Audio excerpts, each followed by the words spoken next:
Hello everyone. तो कैसे हैं आप लोग। मैं आज अपना होटल दिखाऊंगा जहाँ पे मैं ये रुका हुआ था चित्तौड़गढ़ पे। ये है जैन धर्मशाला। ये काफ़ी अच्छा रुकने के लिए मुझे रूम यहाँ पे लगे। और इसमें जो प्राइस भी है जो होटलों रूमों का, वो करीब करीब 500 रुपये है पर नाइट का।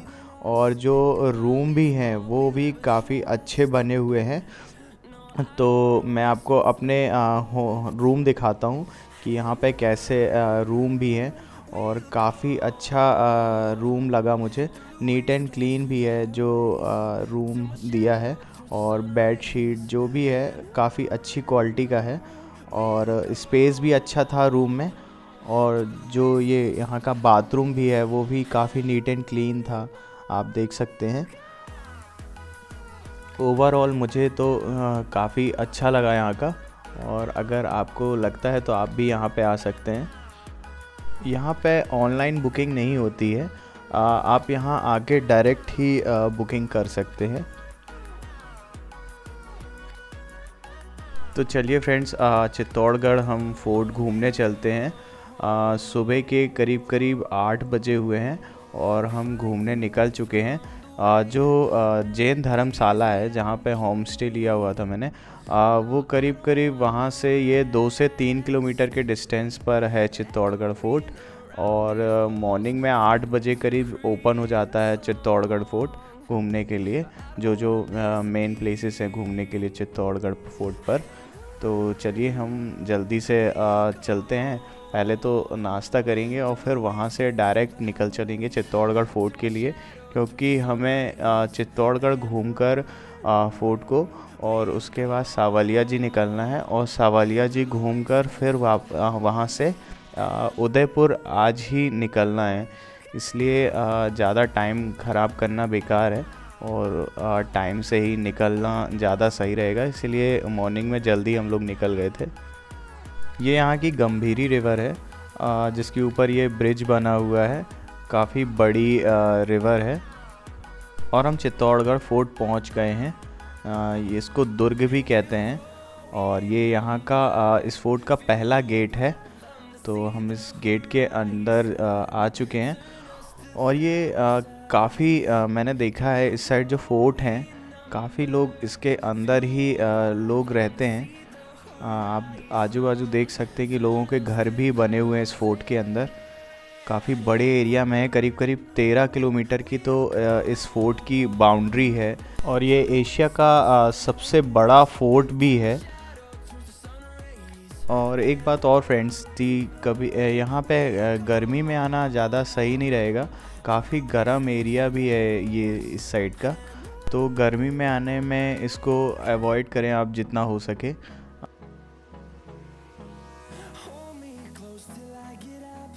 इस फोर्ट पर करीब करीब 7 गेट हैं।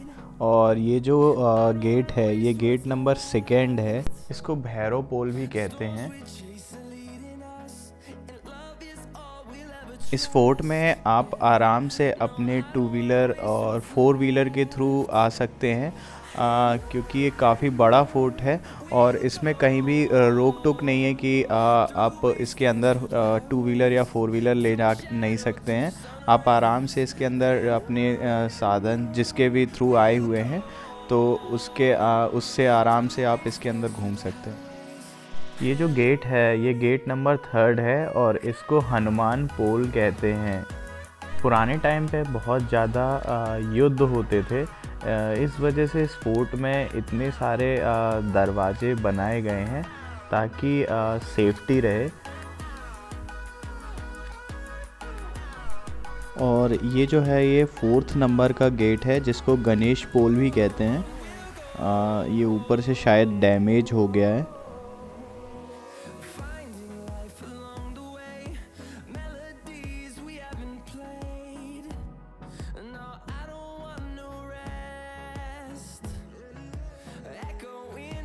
ये 5th गेट है इसको जोडला पोल भी कहते हैं।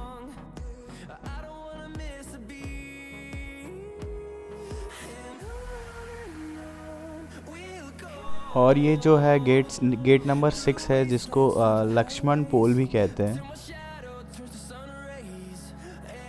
आप जैसे जैसे ऊपर की ओर आते हैं वैसे वैसे जो चढ़ाई है वो काफ़ी ज़्यादा बढ़ती ही जाती है, एकदम खड़ी चढ़ाई ही आ जाती है एकदम आगे जाकर। और ये जो गेट है गेट नंबर 6 है और ये लास्ट गेट है, सॉरी ये गेट नंबर 7 है जिसको राम पोल भी कहते हैं और ये लास्ट गेट है। और ये जो सामने आप देख रहे हैं ये टिकट काउंटर है जहाँ से आप टिकट लेकर ये सारे फोर्ट का मज़ा ले सकते हैं।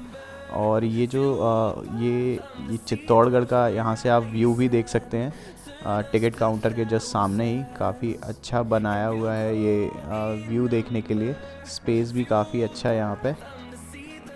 जो चित्तौड़गढ़ फोर्ट घूमने के लिए जो चार्ज लिया जाता है यहाँ, जो पर पर्सन का टिकट है वो 40 रुपीज़ पर पर्सन का चार्ज लगता है। ये चित्तौड़गढ़ का फोर्ट का मैप है। दोस्तों ये जो फोर्ट बना हुआ है करीब करीब 1850 फीट की ऊंचाई पर बना हुआ है ये फोर्ट। दोस्तों ये बड़ी सी बिल्डिंग जो देख रहे हैं आप, ये कुंभा महल है। और ये अपन सबसे पहले जो चलेंगे कुंभा महल ही घूमने चलते हैं।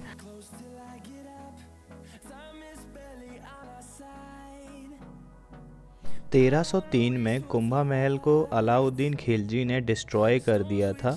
उसके बाद राणा कुंभा ने इसे वापस से रिपेयर कराया था कुंभा महल को। रानी पद्मावती ने जो जौहर किया हुआ था वो कुंभा महल में ही किया हुआ था। कुंभा महल में एक सुरंग है जाने के लिए, वहाँ पे रानी पद्मावती ने जौहर किया हुआ था। और जो बाकी 16,000 दासियाँ हैं जो उन्होंने जौहर किया हुआ था वो इस महल में नहीं है, थोड़ा सा आगे है। मैं भी वहाँ पे भी आपको ले जाकर दिखाऊंगा कि बाकी दासियों ने कहाँ पर जौहर किया हुआ था। ये जो पैलेस है काफ़ी बड़े एरिया में बना हुआ है और सभी जो राजा महाराजा थे सब इसी पैलेस में रहा करते थे। काफ़ी बड़े एरिया में बना हुआ है ये पैलेस और काफ़ी उस टाइम काफ़ी देखने में अभी लगता है कि हाँ उस टाइम जो बना रहा होगा काफ़ी अच्छा दिखने में लगता रहा होगा। यहाँ पे काफ़ी सुंदर नज़ारा भी है यहाँ से जो देखने में आता है।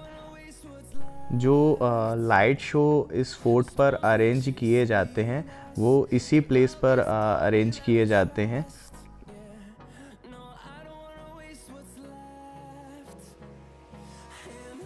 इस फोर्ट का जो निर्माण किया गया था वो चित्रांगण मोड़ द्वारा करवाया गया था और उसके बाद मेवाड़ के यहाँ पे राजा आए और फिर ये जो हिस्ट्री है वो कंटिन्यू रही। और जो मेवाड़ के सबसे पहले राजा यहाँ पे आए थे उनका नाम जो था वो बप्पा रावल था। बप्पा रावल जो थे वो काफ़ी महान राजा थे। उन्होंने ईरान तक लड़ाई लड़ी और इतनी मजबूती से उन्होंने जीता था कि अगले 400 साल तक कोई अफ़गानी राजा यहाँ पे फ़ाइट करने नहीं आया था।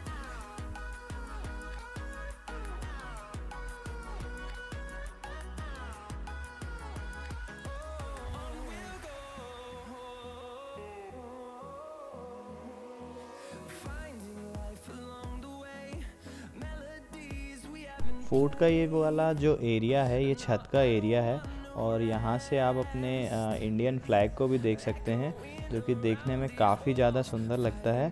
और यहाँ से आप चित्तौड़गढ़ का बहुत ही प्यारा व्यू भी देख सकते हैं जो कि दिखने में काफ़ी ज़्यादा सुंदर लगता है।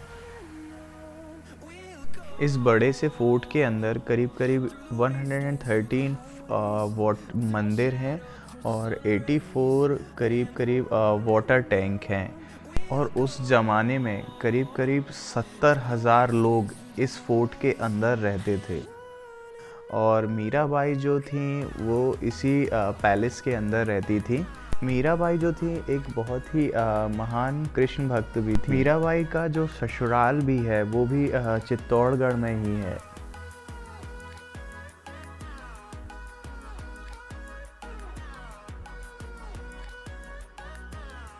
चित्तौड़गढ़ पैलेस के सामने ही जस्ट एक बहुत ही बड़ा गार्डन बना हुआ है जो कि काफ़ी बड़े एरिया में है और काफ़ी ज़्यादा ग्रीनरी है और दिखने में भी काफ़ी ज़्यादा सुंदर लगता है। यहाँ पर 2 से 3 मंदिर भी बने हुए हैं जो कि काफ़ी पुराने मंदिर हैं और दिखने में काफ़ी ज़्यादा सुंदर लगते हैं।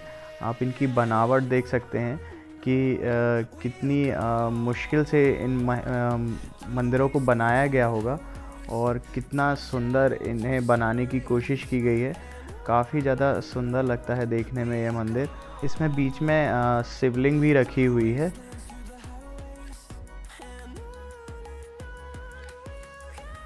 इस मंदिर के जस्ट बाजू में एक और मंदिर है जो अभी मैं आपको दिखाता हूँ। अब अपन म्यूज़ियम चलते हैं, जो चित्तौड़गढ़ का म्यूज़ियम है फोर्ट में ही। तो अब अपन म्यूज़ियम पे घूमने चलते हैं, देखते हैं कि वहाँ पे क्या क्या रखा हुआ है जो ये म्यूज़ियम बना हुआ है। यहाँ पे ये पूरा फोर्ट का स्ट्रक्चर बना हुआ है कि ये जो फोर्ट बना हुआ है वो कैसा बना हुआ है। तो आप देख सकते हैं कि इसका स्ट्रक्चर जो है वो कुछ इस प्रकार का है। जैसे ही हम अंदर जाते हैं तो हमें यहाँ पे बहुत सारे एरोज़ दिखाई देते हैं जो कि अलग सब सेम ही साइज़ के हैं, लेकिन सबका पैटर्न कुछ इस हिसाब से जमाया गया है कि ऐसा लगता है कि सब के साइज़ जो हैं वो अलग अलग हैं। इसके बाद हमें दिखाई देती हैं कुछ कुल्हाड़ियाँ। यहाँ पर अलग अलग पैटर्न की कुल्हाड़ियाँ रखी हुई हैं। यहाँ पर बहुत बड़े बड़े भाले भी रखे हुए हैं जो एक नॉर्मल इंसान की हाइट से काफ़ी ज़्यादा बड़े हैं। और ये भी अलग अलग प्रकार की कुल्हाड़ियाँ ही हैं। और ये हैं कुछ सीक्रेट वेपन। दिखने में कुछ छड़ी जैसे दिखते हैं लेकिन है तलवारें ही हैं। ये 3 अलग अलग प्रकार की तलवारें हैं।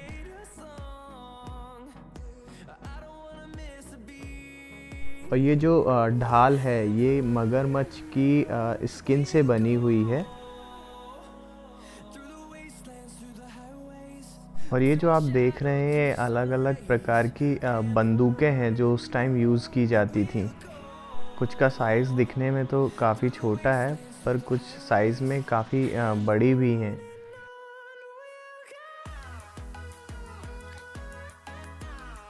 यहाँ पे काफ़ी सारी ऐसी बंदूक भी हैं जहाँ पे गोली की जगह बारूद भर के भी ये लोग फायर किया करते थे। और यहाँ पे जो है बंदूकों की नाल भी रखी हुई है। बंदूकों की नाल वो हिस्सा होती है जो कि टनल होती है बंदूकों की, जहाँ से गोली फायर की जाती है। और ये जो है ये राइफ़ल हैं। यहाँ पर अलग अलग साइज़ की पिस्तौलें भी रखी हुई हैं जो कि कुछ बड़ी हैं साइज़ में और कुछ छोटी भी हैं साइज़ में। यहाँ पे आपको कई सारी कटार दिख रही होगी और ढाल भी दिख रही होगी।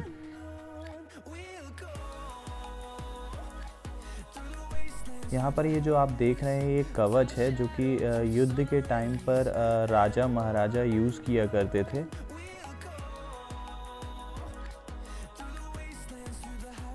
यहाँ पे आपको काफ़ी सारे स्टैचू दिख रहे होंगे, ये भी रखे हुए हैं यहाँ पर। ओवरऑल ये म्यूज़ियम है, काफ़ी ज़्यादा सुंदर म्यूज़ियम है। आप यहाँ घूमने ज़रूर आएँ। यहाँ पे आपको पूरा चित्तौड़गढ़ फोर्ट दिखाया गया है। यहाँ पे आपको देख सकते हैं पूरे 7 गेट दिखाए गए हैं इस दीवार पर।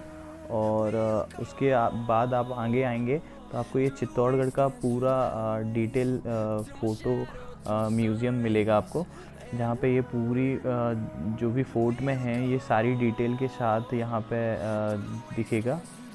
यहाँ पे जो भी बप्पा रावल से लेके जो जो राजा हुआ करते थे और जो भी चित्तौड़गढ़ का पूरा इतिहास था, जो भी यहाँ पे राजा थे, वहाँ पे सब डिटेल पे यहाँ पे लिखा हुआ है और प्लस फ़ोटो भी हैं। म्यूज़ियम को घूमने के बाद अब अपन चलेंगे जैन टेम्पल। जो इस फोर्ट में जैन टेम्पल भी है जो कि काफ़ी बड़े एरिया में और काफ़ी सुंदर बना हुआ है। यहाँ पे जैन टेम्पल जो म्यूज़ियम से कुछ ही दूरी की डिस्टेंस पर पड़ता है। तो जैन टेम्पल अपन पहुँच गए हैं, तो आइए चलते हैं जैन टेम्पल के अंदर। ये जैन टेम्पल का फर्स्ट लुक है जो कि दिखने में बाहर से बहुत ही अच्छा लग रहा है। और इसके आजू बाजू जो गार्डन है वो भी काफ़ी ज़्यादा सुंदर है। तो चलिए फ्रेंड्स, इस जैन टेम्पल के अंदर चलते हैं और देखते हैं कि कैसा है ये अंदर से दिखने में जैन टेम्पल। इस टेम्पल के अंदर जैन धर्म में जितने भी गुरु थे उन सभी की मूर्ति यहाँ पर रखी गई है। यहाँ पर करीब करीब 26 जैन धर्म के गुरुओं की मूर्ति रखी गई है। आप ये देख सकते हैं, जैसे ये 8th नंबर, 9th नंबर और सभी के नीचे नाम लिखे हुए हैं नंबर के, और अंदर मूर्ति रखी हुई है।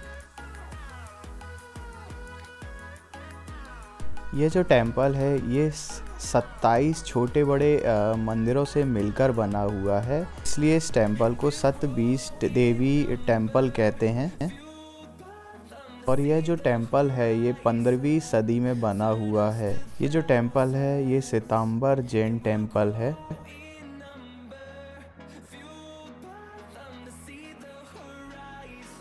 ये टेम्पल के पीछे साइड का व्यू है जो कि आप देख सकते हैं। इसके पीछे साइड भी दो और बड़े बड़े मंदिर बने हुए हैं।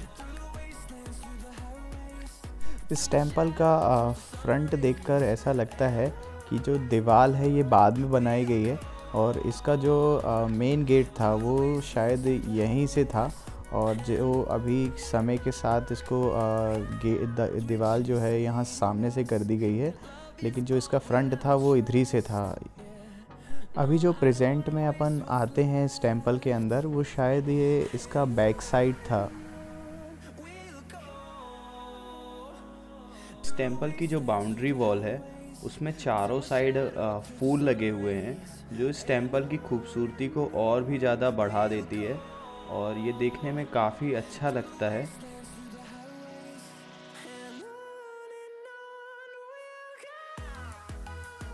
जैन टेम्पल को घूमने के बाद अब अपन चलते हैं कीर्ति स्तंभ, जो कि जैन टेम्पल से कुछ ही डिस्टेंस पर बना हुआ है।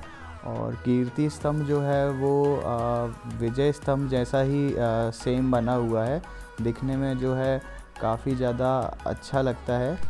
कीर्ति स्तंभ जो है वो जैन कीर्ति स्तंभ है, और इसे महान कीर्ति स्तंभ भी कहते हैं। जो कीर्ति स्तंभ है भगवान आदिनाथ को समर्पित है, और ये जो बना हुआ है ये दिगंबर जैन टेम्पल के जस्ट बाजू में ही बना हुआ है।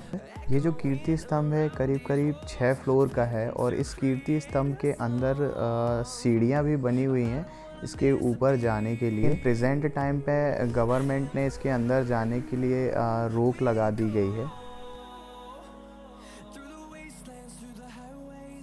एक बार कीर्ति स्तंभ के ऊपरी भाग पर जो ये छतरी सा बना हुआ है वहाँ पर बिजली गिर गई थी, तो जिस वजह से ऊपरी जो भाग था वो डैमेज हो गया था।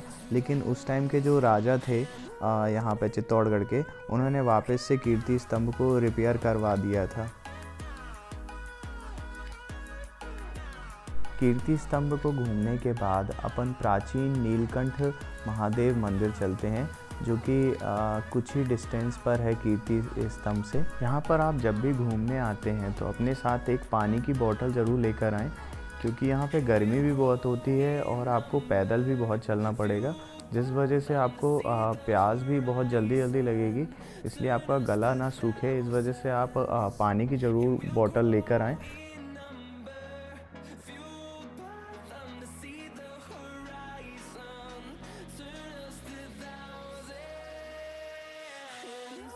तो चलिए फ्रेंड्स, मैं आपको महादेव नीलकंठ जी के दर्शन कराता हूँ।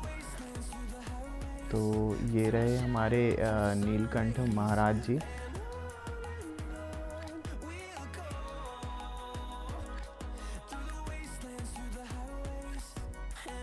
ये जो सामने आप फील्ड देख रहे हैं इसे सूरज पोल बैटल फील्ड कहते थे पुराने टाइम पर। अब अपन आ गए हैं सूरज पोल पर, जो कि पास्ट में जो है इस चित्तौड़गढ़ फोर्ट का मेन गेट हुआ करता था।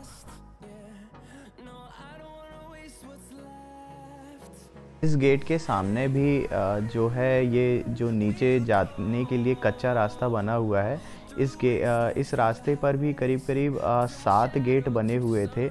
जिसमें कि अभी प्रेजेंट टाइम पर 6 गेट पूरे टूट गए हैं और जो लास्ट गेट है जो बचा हुआ है प्रेजेंट टाइम पर वो यही है। अलाउद्दीन खिलजी ने जब चित्तौड़गढ़ में हमला किया था 1303 में, तो वो इसी गेट के थ्रू अंदर आया था इस फोर्ट में। सूरज पोल गेट घूमने के बाद अब हम चलेंगे प्राचीन लक्ष्मी मंदिर, जो कि सूरज पोल गेट से कुछ ही डिस्टेंस के दूरी पर पड़ता है और यहाँ से थोड़ा सा वॉकिंग डिस्टेंस रहेगा, जो कि करीब करीब 100 मीटर का डिस्टेंस रहेगा बाइक पार्किंग प्लेस से जो अपन पैदल चलते हैं, जो कि आजू बाजू काफ़ी ग्रीनरी भी है। और ये जो मंदिर है लक्ष्मी माता जी का मंदिर है और काफ़ी पुराना मंदिर है और शायद से काफ़ी ज़्यादा डैमेज कर दिया गया है, अब कुछ ही हिस्सा इसका बचा हुआ है। और लक्ष्मी माता मंदिर के जस्ट बाजू में ही गणेश जी का भी टेंपल है, जो कि काफ़ी ठीक ही कंडीशन में है लक्ष्मी माता मंदिर से तो, और काफ़ी अच्छा मंदिर बना हुआ है गणेश जी का। और ये देख सकते हैं लक्ष्मी माता जी की मूर्ति रखी हुई है। और आप जब भी यहाँ आए तो यहाँ आना ना भूलें। और ये है गणेश जी का टेंपल, जो कि यहाँ पे गणेश जी रखे हुए हैं। काफ़ी अच्छा मंदिर लगता है देखने में ये। और आप देख सकते हैं ये रहे हमारे गणेश जी महाराज जी। लक्ष्मी टेंपल को घूमने के बाद अब अपन जो नेक्स्ट प्लेस पर घूमने जाएंगे उसका नाम है अद्भुत नाथ टेंपल। टेंपल के जस्ट बाजू में ही लगा हुआ है। तो चलिए फ्रेंड्स, हम अपनी बाइक को जल्दी से साइड में लगाकर और इस टेंपल के अंदर चलते हैं और मैं आपको दिखाता हूँ कि कैसा है ये टेंपल। इस टेंपल को काफ़ी ज़्यादा नुकसान पहुँचाया गया है खिलजी द्वारा। मैंने देखा कि इसकी जो गुम्बद है, जो ऊपर की छत भी है, वो भी टूटी हुई है पूरी तरह से। और इस मंदिर की जो दीवारें हैं उनमें जो भी मूर्तियाँ बनी हुई हैं वो भी पूरी तरह से खंडित हैं। किसी के हाथ कटे हुए हैं, किसी के सर कटे हुए हैं, किसी के पैर कटे हुए हैं। मतलब इस मंदिर को काफ़ी ज़्यादा नुकसान पहुंचाने की कोशिश की गई है। इस मंदिर में जो 3 रूप दिखाए गए हैं शिव जी के, उसमें पहला जो रूप है वो हमें यह दिखाता है कि यह बोल नहीं सकता, और दूसरा यह सुन नहीं सकता, और जो तीसरा है वह देख नहीं सकता है। अद्भुत नाथ टेंपल को घूमने के बाद अब अपन चलेंगे काली माता मंदिर, जो कि यहाँ से 1 से 2 किलोमीटर के डिस्टेंस पर है। और ये मेरे सामने जो आप देख रहे हैं एक रेलिंग है। ये रेलिंग के अंदर जो है एक बहुत बड़ा तालाब है। आप देख पा रहे हैं या नहीं देख पा रहे मुझे समझ में तो इतना नहीं आ रहा है, क्योंकि वीडियो में इतना क्लियर नहीं दिख रहा है। और यहाँ पे एक आगे छोटा सा एक मंदिर भी है। उस मंदिर का नाम फतेह सवर महादेव मंदिर है, जो कि उतनी अच्छी कंडीशन में मुझे तो नहीं लग रहा है, काफ़ी ज़्यादा डैमेज लग रहा है आजू बाजू का एरिया। ये जो तालाब है देखने में काफ़ी बड़ा लग रहा है, काफ़ी बड़े एरिया में है ये तालाब। और इस तालाब के आगे ही काली माता मंदिर है, और काली माता मंदिर के आजू बाजू काफ़ी सारी दुकानें हैं और काफ़ी भीड़ वाला एरिया भी है। तो फ्रेंड्स, अब अपन चलते हैं काली माता मंदिर पे, जो कि चित्तौड़गढ़ फोर्ट में ही है। ये जो सामने देख रहे हैं यही है काली माता मंदिर। तो अपन अब इसके अंदर चलते हैं और देखते हैं कि कैसा ये मंदिर बना हुआ है यहाँ पर। काली माता मंदिर के अंदर जाने के लिए 10-20 सीढ़ी ऊपर चढ़ना पड़ता है। पहले इस टेंपल को सन टेंपल भी कहते थे, और बाद में अमर सिंह ने 1313 में इसको फोर्ट को अपने अंडर में लिया, और 26 जनवरी 1313 को अमर सिंह ने इसमें काली माता की मूर्ति स्थापित की, और उसके बाद से ही इसको काली माता मंदिर कहते हैं। इस टेंपल के अंदर भैरव जी की भी मूर्ति रखी हुई है। आप अगर इस टेंपल में आते हो और अगर काली जी की दर्शन करते हो और भैरव जी के दर्शन नहीं करते हो तो आपका दर्शन अधूरा ही माना जाएगा। आपको यहाँ आकर भैरव जी के भी दर्शन ज़रूर करने हैं, तभी आपके काली जी के जो दर्शन हैं वो पूरे माने जाएंगे। चलिए फ्रेंड्स, मैं आपको काली जी के फिर दर्शन कराता हूँ। और ये रही काली जी की मूर्ति।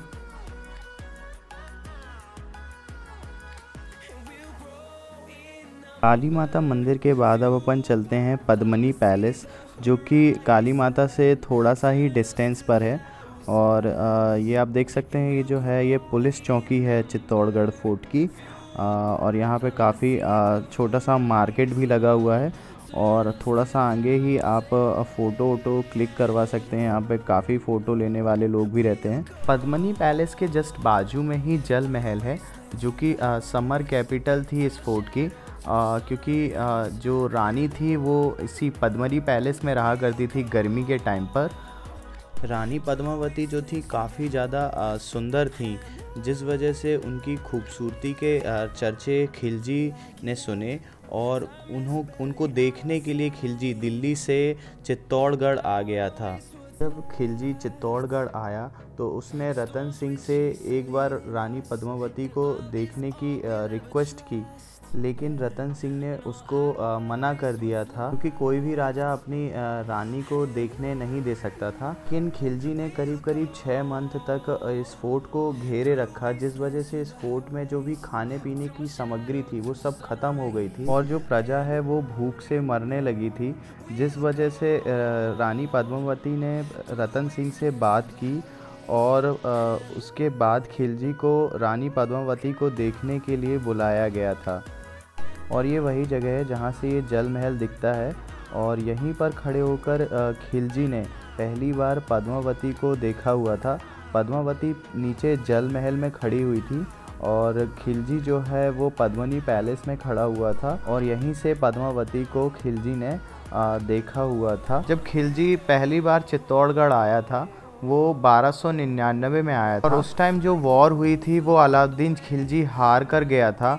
और क्योंकि ये फोर्ट जो है ये इसको जीतना बहुत ही ज़्यादा मुश्किल है, इसलिए उस अलाउद्दीन खिलजी को यह बात समझ में आ गई थी कि मैं इस फोर्ट को जीत तो सकता नहीं हूँ। इसलिए अलाउद्दीन खिलजी ने सेकेंड टाइम जब वो यहाँ पर आया चित्तौड़गढ़, तो उसने एक चाल चली। उसने राणा रतन सिंह से यह बोला कि हम लोग अपने 100-200 सैनिकों के साथ इस फोर्ट के अंदर आएंगे और घूमकर चले जाएंगे, ताकि अलाउद्दीन खिलजी की इज्जत जो है वो बची रह जाए। रतन सिंह ने खिलजी की यह बात को मान लिया था, और उसे फोर्ट के अंदर आने की अनुमति दे दी। लेकिन जब फोर्ट के अंदर रतन सिंह ने उसका स्वागत किया, और उसके बाद खाना आना खिलाकर उसको वापस गेट तक छोड़ने गए, तो उसी टाइम खिलजी ने रतन सिंह को अगवा कर अपने साथ ले गया। रतन सिंह को अगवा करने के बाद खिलजी का यह संदेश आया कि पद्मावती को आप मुझे दे दीजिए, और रतन सिंह को आप ले जाइए। जब पद्मावती को यह संदेश मिला कि उन्होंने रतन सिंह को अगवा कर लिया है और उनके साथ धोखा हुआ है, पद्मावती ने भी सोचा कि हम इस धोखे का बदला हम धोखे से ही चुकाएंगे, और पद्मावती ने खिलजी से उनके पास आने के लिए हामी भर दी। लेकिन पद्मावती ने खिलजी के सामने 2 शर्त रख दी थी। पहली शर्त ये थी कि वह अपनी 800 दासियों के साथ आएगी। दूसरी शर्त यह थी कि वह आखिरी बार रतन सिंह से मिलेगी। इसके बाद खिलजी ने पद्मावती की दोनों शर्तों को मान लिया था। लेकिन पद्मावती जो थी वो काफ़ी ज़्यादा चतुर और चालाक थी। वो खुद नहीं गई, और उनकी जगह उनकी पालकी में घोड़ा गया था, और वह जाकर रतन सिंह को छुड़ा लाया। उसके बाद खिलजी वापस से दिल्ली चला गया, और वापस से थर्ड टाइम चित्तौड़गढ़ आया, और काफ़ी बड़ी फोर्स के साथ वो यहाँ पर आया था। और फिर उसने चित्तौड़गढ़ पर जीत हासिल की। और जब वो अंदर आ गया इस फोर्ट के अंदर, तो उसने देखा कि उसको यहाँ पर कुछ भी नहीं मिला, कि पद्मावती ने भी जौहर कर लिया था, और उनके साथ साथ 16,000 दासियों ने भी जौहर कर लिया था, और यहाँ पर कुछ भी नहीं बचा था। इसलिए उसने गुस्से में यहाँ के सारे मंदिर तोड़ दिए थे। उसके बाद खिलजी ने इस फोर्ट को जीतने के बाद अपने पुत्र को यहाँ का राजा बनाया।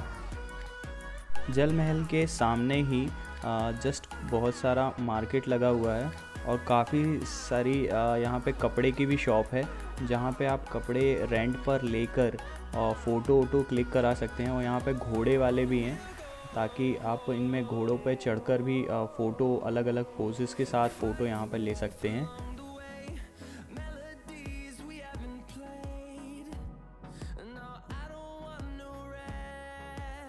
दोस्तों ये छोटा सा मार्केट घूमने के बाद हमने सोचा कि ये पद्मिनी पैलेस के थोड़ा सा और आगे जाकर देखते हैं कि वहाँ पे क्या है। और ये जो आप फोर्ट देख रहे हैं ये गोरा बादल पैलेस है। ये पैलेस पूरी तरह से डिस्ट्रॉय हो गया है, जिस वजह से इस पैलेस में घूमने के लिए कोई भी नहीं आता है। इस फोर्ट के आप थोड़ा सा आगे ही जाएंगे तो आपको एक मंदिर पड़ेगा जिसका नाम नाग चंदेश्वर महादेव टेम्पल है, जो कि यहाँ से थोड़ा सा ही डिस्टेंस पर पड़ता है, जो कि एक काफ़ी अच्छा मंदिर है। आप चित्तौड़गढ़ आते हैं तो इस फोर्ट को घूमने के बाद आप इस मंदिर तक तो ज़रूर आएँ देखने। काफ़ी अच्छा मंदिर है यहाँ पर। और इस फोर्ट के आगे ही एक टावर लगा हुआ है। उस टावर तक जाकर और फिर हम लोग वापस आ गए हैं क्योंकि आगे कुछ इतना घूमने लायक नहीं है। दोस्तों आप ये जो सामने हवेली देख रहे हैं जयमल राठौर जी की हवेली है यहाँ पर चित्तौड़गढ़ फोर्ट में। अब अपन जो अगली प्लेस घूमने जाएंगे उसका नाम है विजय स्तंभ, जो कि आप देख सकते हैं कि आपको सामने दिख रहा होगा। चित्तौड़गढ़ मैंने देखा कि काफ़ी लोग यहाँ पर घूमने आते हैं। काफ़ी अच्छा टूरिस्ट स्पॉट है यहाँ पे घूमने के लिए चित्तौड़गढ़ में। जो ये वीडियो देख रहे हैं, मेरी रिक्वेस्ट है कि कभी ना कभी चित्तौड़गढ़ घूमने ज़रूर आएँ। काफ़ी अच्छा है ये घूमने के लिए, बहुत कुछ है यहाँ पे देखने के लिए। और आप आएंगे तो आपको काफ़ी अच्छा लगेगा यहाँ पे। चित्तौड़गढ़ बस नहीं है यहाँ पे घूमने के लिए, यहाँ पे आजू बाजू जो प्लेसेस लगी हुई हैं वहाँ पे आप आराम से घूम सकते हैं। 100 150 किलोमीटर के डिस्टेंस पर है। जैसे पास में ही सावलिया जी पड़ता है, उसके बाद उदयपुर भी ज़्यादा दूर समझ लीजिए कि 110-120 किलोमीटर के डिस्टेंस पर है। और मंदसौर भी ज़्यादा डिस्टेंस पर नहीं है, 100-150 किलोमीटर के ही डिस्टेंस पर है। मतलब काफ़ी कुछ है आजू बाजू घूमने के लिए। तो आप आएंगे तो काफ़ी ज़्यादा इन्जॉय करेंगे यहाँ पर। ये लोग जो बैठी हुई हैं इनके पास मछली का दाना है। यहाँ पे आगे कुंड पड़ता है तो उस कुंड में काफ़ी सारी मछलियाँ हैं। उनको यहाँ पे ये लोग जो हैं वो दाना बेचती हैं मछली का। तो आप जब भी आएँ तो उस दाने को ले जाकर अगर आप लोगों को अच्छा लगता है तो आप उन मछलियों को ज़रूर खिलाएं। ये जो विजय स्तंभ बना हुआ है ये करीब करीब 9 फ्लोर का बना हुआ है, लेकिन इसके अंदर जो सीढ़ी हैं जिसके थ्रू आप इसके अंदर जा सकते हैं वो करीब करीब 8th फ्लोर तक ही हैं। इसके अंदर जो सीढ़ी हैं वो करीब करीब 157 सीढ़ी लगी हुई हैं, लेकिन अभी प्रेजेंट टाइम पर गवर्नमेंट ने इसके अंदर जाने पर रोक लगा दी है। इस टावर के अंदर जो है सभी धर्मों की मूर्तियां भी बनी हुई हैं। विक्ट्री टावर है, ये 2 मुगल को एक साथ हराकर राणा कुंभा ने बनवाया था। टावर को बनाने में लगभग 10 साल लग गए थे, जो कि 1448 से 1458 के बीच में इस टावर को बनाया गया है। उस ज़माने में इस टावर को बनवाने में करीब करीब 90 लाख चांदी के सिक्के का खर्चा आया था। ये जो आप सामने मंदिर देख रहे हैं ये सूर्यवंशी राजाओं का शमशान घाट वाला मंदिर है। राजा भोज ने इस मंदिर को बनवाया था। और आपने एक कहावत सुनी होगी, कहाँ राजा भोज और कहाँ गंगू तेली। तो वो राजा भोज जो थे वो इन्हीं की बात की गई थी।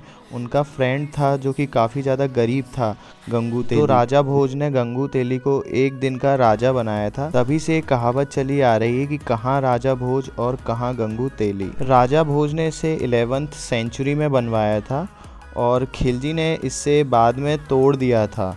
और फिर राजा मोहकाल ने 1428 में इसे वापस से रिपेयर करवाया था। जमादीश्वर जो मंदिर है वो एक ही पत्थर में बना हुआ है और 9 फीट ये लंबा है।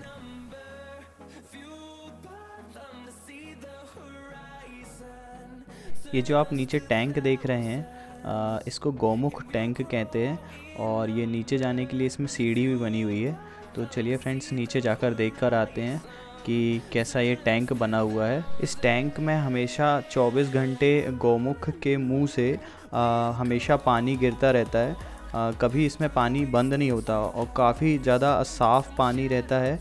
और गौमुख कुंड में ये जो सामने आप देख रहे हैं ना बिल्डिंग सी, ये 2 बिल्डिंग दिख रही हैं, वहीं पर गौमुख जी की मुंह से हमेशा पानी आता रहता है। और ये शिव जी की स्थान है और विष्णु जी की यहाँ पे मूर्ति है। ये जो टैंक है इसकी गहराई 50 फीट करीब है और ये इसमें कभी पानी ख़त्म नहीं होता है, बहुत ही गहरा है ये टैंक।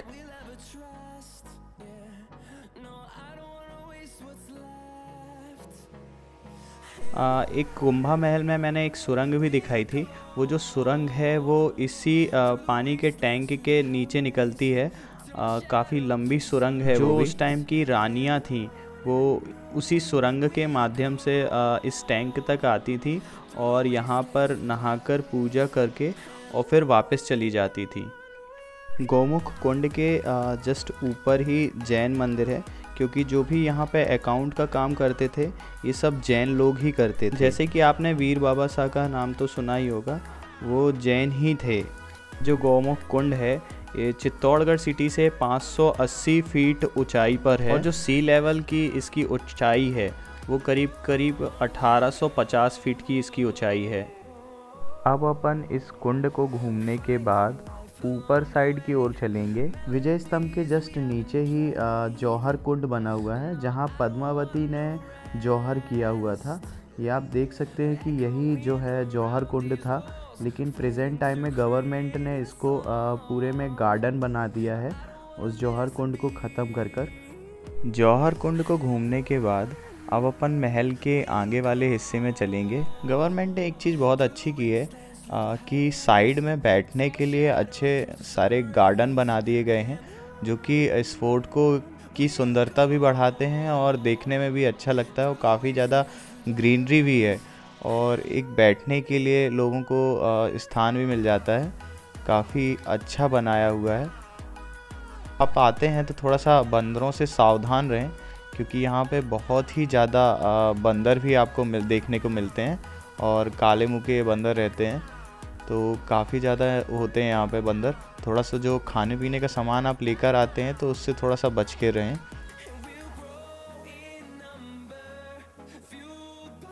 गौमुख कुंड जाने के स्थान पर एक छोटा सा मंदिर पड़ता है, वहाँ से ये पूरा चित्तौड़गढ़ का व्यू दिखता है, जो कि दिखने में काफ़ी ज़्यादा सुंदर लगता है। और यहाँ नीचे साइड गौमुख कुंड भी दिखता है। ये पूरा चित्तौड़ देख रहे हैं आप यहाँ से, जो कि आपको क्लियरली विजिबल होगा यहाँ से। अब अपन यहाँ से नीचे चलेंगे और नीचे है गौमुख, जहाँ से गौमुख के मुंह से ये जो पानी निकल रहा है गौमुख कुंड में। अब अपन वो वाले एरिया पे चलेंगे और दिखाऊंगा कि वहाँ पे नीचे गौमुख कुंड एक कुंड भी है और गौमुख के मुंह से पानी भी निकल रहा है और नीचे शंकर जी भी बैठे हुए हैं, तो वो वाला एरिया में दिखाऊंगा। यहीं से ये कुंड है में जो है पानी आता है। करीब करीब यहाँ पर 84 सीढ़ियाँ हैं जिनको नीचे उतरकर इस कुंड में आया जाता है। और इस कुंड का पानी काफ़ी ज़्यादा साफ़ रहता है और इस कुंड का पानी पीने लायक भी रहता है। ये जो आप सामने मंदिर देख रहे हैं ये कुंभ श्याम मंदिर है, जो कि विजय स्तंभ से थोड़ा सा ही डिस्टेंस पर है। तो चलिए फ्रेंड्स, कुंभ श्याम मंदिर के अंदर चलते हैं जल्दी से और दिखाता हूँ कि कैसा ये मंदिर है। यहाँ पर कुंभ श्याम मंदिर के जस्ट बाजू में ही मीराबाई मंदिर भी है। इस मंदिर का निर्माण महाराणा कुंभा ने करवाया था, जो कि 15th सेंचुरी में इसे बनवाया था और अपने भगवान इष्ट देव श्याम की प्रतिमा यहाँ पर स्थापित की गई और इस मंदिर को कुंभ श्याम मंदिर के नाम से जाना गया। इस मंदिर की जो वास्तुकला है वो लगभग कंकाली माता मंदिर जैसी ही है। इस मंदिर की जो दीवारें हैं उसमें हाथी, घोड़े और भगवानों की मूर्तियाँ बनाई गई हैं। मंदिर के जो अंदर का भाग है उसमें गर्भगृह तथा मंडप, अर्धमंडप तथा सभा मंडप भी है। मंदिर में भगवान विष्णु की कई रूपों को दर्शाती हुई पाषाण प्रतिमाएं हैं। मंदिर के सामने मंदिर को देखती हुई एक मंडप पर गरुड़ की मूर्ति भी यहाँ पर रखी हुई है।